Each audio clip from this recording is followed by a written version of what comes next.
Welcome everyone. Uh, Let us look at the question paper of Political Science 11th class. ये मार्च 2024 में हुआ है। चलिए, पहला क्वेश्चन है, भारतीय संविधान के वास्तुकार के रूप में किसे जाना जाता है? B.R. अम्बेडकर, सब जानते हैं। क्वेश्चन नंबर 2, कैबिनेट मिशन योजना के अनुसार संविधान सभा में कुल कितने सदस्य होने थे?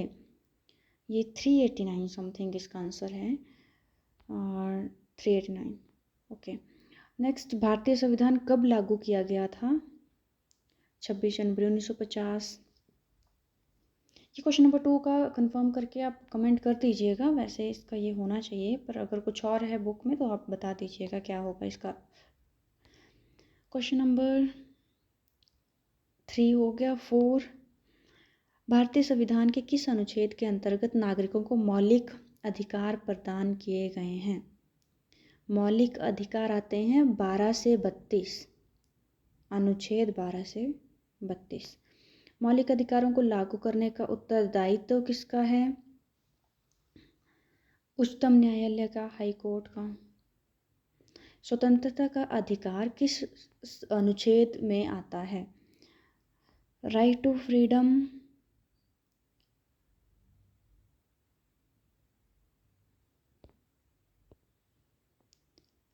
नाइनटीन टू 22, अनुच्छेद 19 से 22 तक आता है राइट टू फ्रीडम।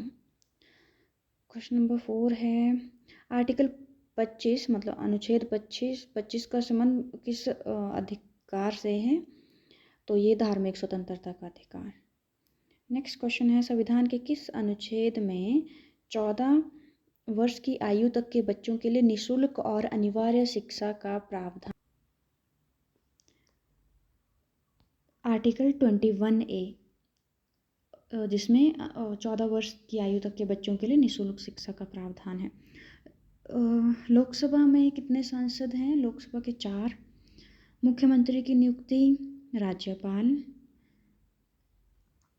राजनीतिक विज्ञान पर अरस्तू की प्रसिद्ध पुस्तक है पॉलिटिक्स।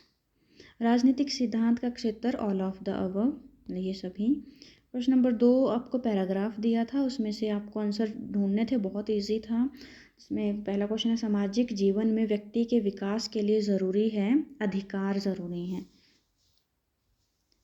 ये अधिकार पहली ही लाइन में है कि अधिकार सामाजिक जीवन की वे परिस्थितियां हैं जो व्यक्ति के विकास के लिए ज़रूरी होते हैं।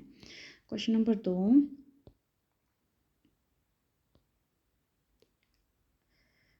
आर्थिक अधिकार में शामिल है काम का अधिकार। ये भी लाइन लिखी हुई है, काम का अधिकार आर्थिक अधिकार के अंतर्गत आता है। नेक्स्ट, किस अधिकार को मौलिक अधिकारों की सूची से हटाया गया है? तो लास्ट लाइन इस पैराग्राफ की संपत्ति के अधिकार को हटाया गया है, तो डी हो जाएगा इसका। चौथा क्वेश्चन, वोट देने का अधिकार राजनीतिक अधिकार है। ये भी लिखी हुई है लाइन यहाँ पे कि वोट देना, चुनाव लड़ना, ये अधिकार कैसे हैं? राजनीतिक अधिकार हैं। चलिए, बाकी जो बच्चे +1 में होंगे उन बच्चों के लिए मैं इस पेपर को पूरा ही दिखा देती हूँ।